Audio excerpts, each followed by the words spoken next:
सर्वेभ्य नमो नमः। दोस्तों, एक बार फिर उपस्थित हूँ गीता हर घर चैनल से संस्कृत अध्यापक मनीष कुमार। दोस्तों, जैसा कि आप सब जानते हैं, श्रीमद् भगवद गीता का बहुत ही सरल माध्यम से हिंदी ट्रांसलेशन और साथ में श्लोकों का उच्चारण आप तक पहुंचाने का प्रयास कर रहा हूं। बहुत लंबे समय के बाद, लगभग 2-3 सप्ताह के बाद आज आप लोगों के सामने एक बार फिर उपस्थित हुआ हूं। समय कुछ ऐसा रहा, थोड़ा सा दिन खराब चले। पहले मिसेज की तबीयत खराब हुई, वो हॉस्पिटलाइज हो गई थी, 5-7 दिन वो एडमिट रही। उसके बाद फिर बेटा बीमार हो गया, वो भी 10-15 दिन लगभग हॉस्पिटल में रहा। 5 दिन एक दूसरे हॉस्पिटल में, 10 दिन फिर दूसरे हॉस्पिटल में रहा। तो काफ़ी कुछ जो है अस्त व्यस्त था, बहुत सारी परेशानियां इस दौरान रही। हालांकि मम्मी गांव से आई और आकर के उन्होंने जो मदद की, जो हेल्प किया, मतलब अब ये तो क्या ही बोला जाए, मतलब पेरेंट्स तो आजीवन अपने बच्चों के लिए समर्पित होते हैं। तो मम्मी ने आकर के बहुत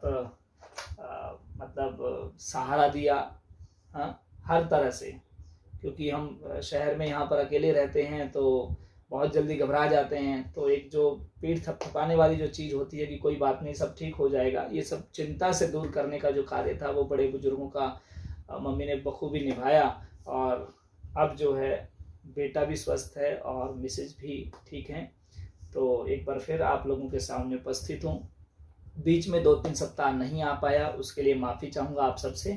तो चलिए आज की वीडियो में प्रारंभ करते हैं। श्रीमद् भगवद गीता के द्वितीय अध्याय का श्लोक नंबर 33, 34 और 35 का आज अध्ययन करने वाले हैं। इसके पिछली जो वीडियो गई थी उसमें हमने श्लोक नंबर 32 तक अध्ययन किया था।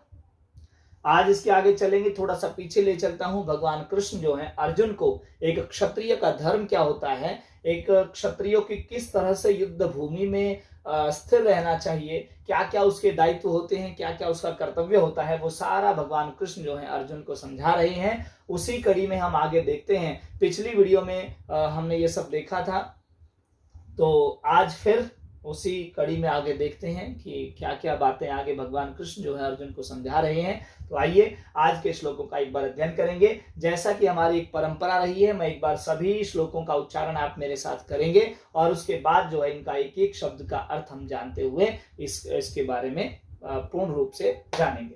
तो आइए मेरे साथ शुरू कीजिएगा, मेरे साथ उच्चारण कीजिएगा। अथ चेत्त्वम् इमं धर्म्यम्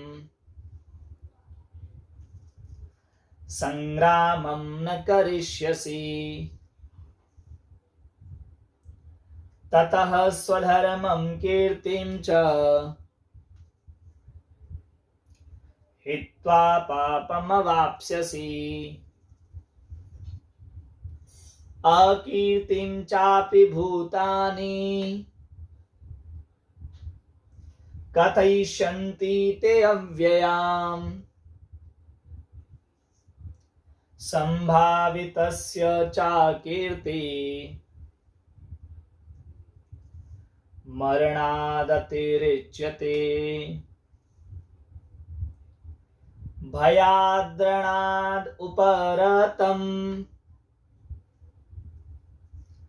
मन्स्यन्ते त्वां महारथः येषां च त्वं बहुमतो भूत्वा यास्यसि लाघवम्। आइए, क्या बोला भगवान कृष्ण अर्जुन को समझा रहे हैं। अर्जुन विमुख हो गया है, युद्ध करना ही नहीं चाहता है। तो भगवान कृष्ण उसको बता रहे हैं, क्या बताया, अथ इसके बाद चेतत्वम, चेत मतलब यदि, त्वम मतलब तुम, यदि तुम इमं धर्म्यम, इमं मतलब इस धर्म्यम धर्म रूपी संग्रामम संग्राम को न करिष्यसि नहीं करोगे, यदि तुम इस धर्म रूपी संग्राम को नहीं करोगे, यदि तुम इस धर्म युद्ध को नहीं करोगे, ततः तो क्या होगा, स्वधर्मम कीर्तिम च, स्वधर्मम अपने धर्म को, कीर्तिम च और अपने कीर्ति को, अपने यश को, अपनी प्रसिद्धि को, हित्वा मतलब खोकर, तो अपने धर्म को, अपनी कीर्ति को खो करके पापम अवाप्स्यसि, पापम मतलब पाप को, अवाप्स्यसि मतलब प्राप्त करोगे। हे अर्जुन, यदि तुमने ये धर्म युद्ध नहीं लड़ा, यदि तुमने ये संग्राम नहीं लड़ा, तो तुम्हारा यश तो जाएगा ही जाएगा, साथ में तुम्हारे धर्म की भी हानि होगी, और उस धर्म और यश के जाने के कारण तुम क्या करोगे? पाप के भागी बन जाओगे, पाप को प्राप्त करोगे। हा? क्योंकि भाई मनुष्य यदि अपने धर्म को नहीं निभाता है तो पाप का भागी तो बनता ही है। हा? अध्यापक का धर्म है उसको बच्चों को शिक्षा देना, डॉक्टर का धर्म है मरीज का इलाज करना। हा? कोई भी, किसी का भी जो भी दायित्व मिला है, जो भी कार्य मिला है, इंसानियत का जो धर्म है उसका, यदि वो मनुष्य अपने धर्म को नहीं निभाता है तो निश्चित रूप से वह पाप का भागी होता है। तो यहाँ पर देखिए भगवान कृष्ण भी अर्जुन को सीधे सीधे यही बात कह रहे हैं, तुम क्षत्रिय हो, क्षत्रिय का धर्म है युद्ध करना, और यदि तुमने इस धर्म युद्ध को नहीं लड़ा तो तुम अपने धर्म को और अपने यश को खो करके पाप को प्राप्त करोगे। अगले श्लोक में क्या कहा? अकीर्तिम चापि भूतानि कथयिष्यन्ति ते अव्ययाम। अकीर्ति मतलब अपयश को, च मतलब और, अपि भी, भूतानि लोग, अरे जो लोग हैं वो तुम्हारे अपयश को कथयिष्यन्ति कहेंगे, ते मतलब वे सब, अव्ययाम निरंतर, हमेशा लोग तुम्हारे अपयश की चर्चा करेंगे, हमेशा लोग तुम्हारी निंदा करेंगे, हमेशा लोग तुम्हारी बुराई करेंगे कि अरे भाई वो अर्जुन, वो तो युद्ध भूमि छोड़ करके भाग गया था। ऐसे तुम्हारा अपयश होगा, और यदि तुम्हारा अपयश होगा तो क्या हो जाएगा? संभावितस्य च अकीर्तिः। संभावितस्य मतलब सम्मानित जनस्य, ये जनाः सम्मानितः भवन्ति, जिनका समाज में बहुत सम्मान होता है, आदर होता है, रिस्पेक्ट होती है, वो सम्मानित लोग जो होते हैं, अकीर्तिः उनके लिए अपयश जो होता है, अकीर्ति जो होती है, मरणात् अतिरिच्यते। मरणात् मतलब मरने से, अति मतलब बहुत अधिक, मरने से भी बहुत अधिक ज्यादा होती है, अर्थात मृत्यु से भी ज्यादा कष्ट जो है उनको किसका होता है? अगर किसी सम्मानित व्यक्ति का कोई अपयश कर दे, कोई उसकी निंदा कर दे, बुराई कर दे भाई, तो उसको मरने से भी ज्यादा चोट देने वाली वो चीज होती है। हा? तो मरने से भी बदतर है अपयश तो भाई अर्जुन देख लो। यदि तुम युद्ध नहीं करोगे तो लोग क्या करेंगे? लोग तुम्हारी निंदा करेंगे, अपयश करेंगे, और भाई निश्चित रूप है ये तो जाहिर सी बात है, कोई भी सम्मानित लोग होता है अगर उसकी निंदा कर दी जाए, बुराई कर दी जाए, बहुत सारे लोग होते हैं, कान के कच्चे भी बहुत लोग होते हैं, एक दूसरे की बात को सुनते हैं, किसी ने उसके कान में खुसर फुसर कर दिया, अरे फलाना आदमी बहुत सम्मानित प्रतिष्ठित कोई व्यक्ति होता है समाज में, मतलब समाज उसमें बुराइयां ढूंढ रहा है लेकिन कोई बुराई मिल नहीं रही है, ऐसे व्यक्ति के बारे में कोई किसी के कान भर देता है।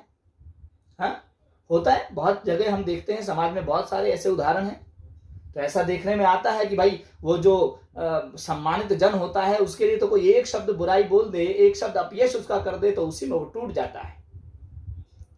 हाँ? तो भाई जो कान के कच्चे लोग होते हैं वो अपने कानों को पक्का रखें और आंखों देखी पर और कानों से सुन लेने पर ही विश्वास करें। एक दूसरे की बातों में आकर के किसी दूसरे सम्मानित प्रतिष्ठित व्यक्ति के का अपयश ना करें, उसे हानि ना पहुंचाएं, क्योंकि ये देखिए जो बता दिया भगवान कृष्ण कह रहे हैं कि जो संभावित जन होते हैं, जो सज्जन पुरुष होते हैं, जो सम्मानित व्यक्ति होते हैं, उनके लिए अकीर्ति जो होती है, अपयश जो होता है, निंदा बुराई जो होती है, उनके ऊपर लगाया गया कोई भी इल्जाम आरोप जो होता है उसके लिए मरने से भी ज्यादा खतरनाक होता है, मृत्यु से भी ज्यादा कष्टदायक उसके लिए होता है।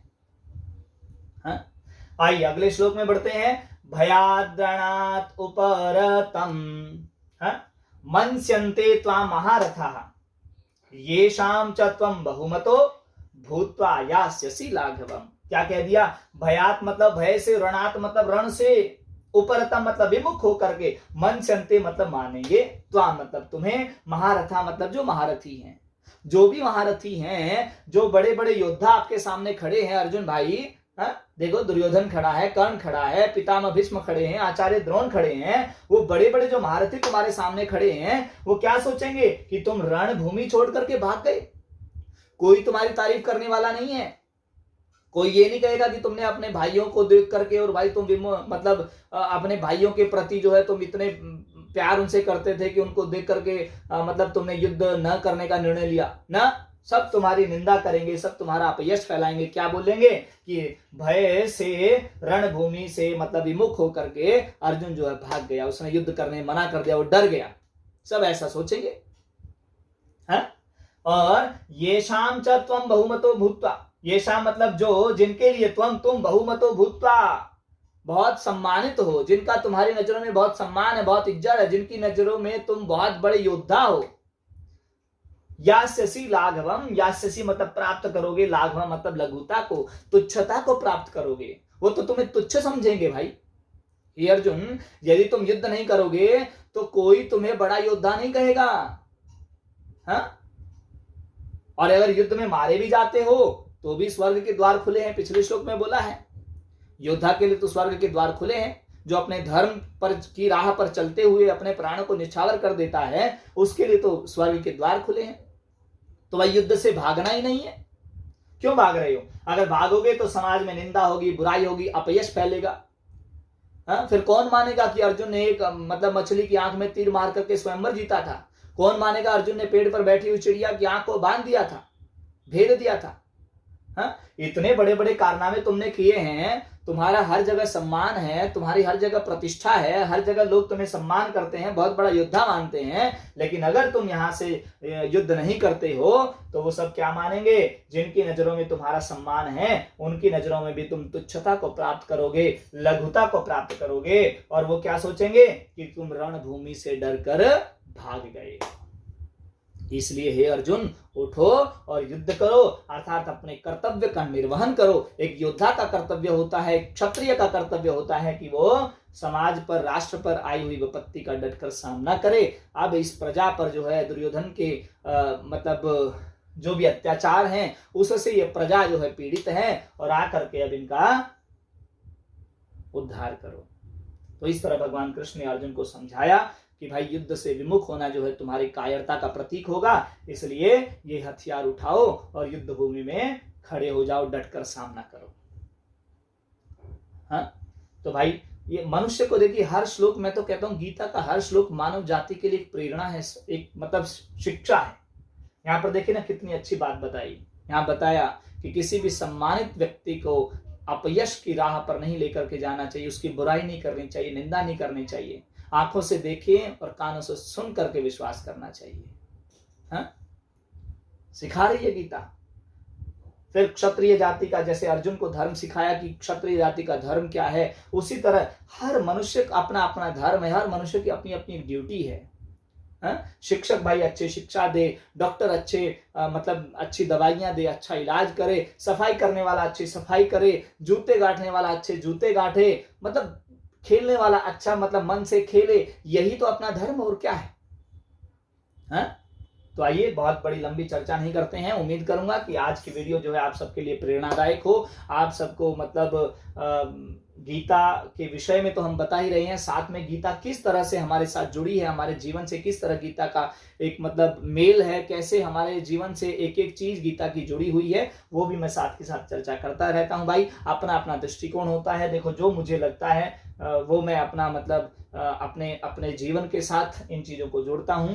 तो अगली वीडियो में एक बार फिर मुलाकात होगी। हाँ, बहुत लंबे समय के बाद आए हैं दोस्तों, एक बार फिर निवेदन रहेगा, जिसके पास भी वीडियो जाए, जहां तक भी वीडियो जाए, प्लीज लो अपने दोस्तों में, मित्रों में, परिवारजनों में इसको शेयर करें, क्योंकि बहुत टाइम हो गया था, लगभग 2-3 सप्ताह का समय बीत गया, इसलिए माफी चाहूंगा।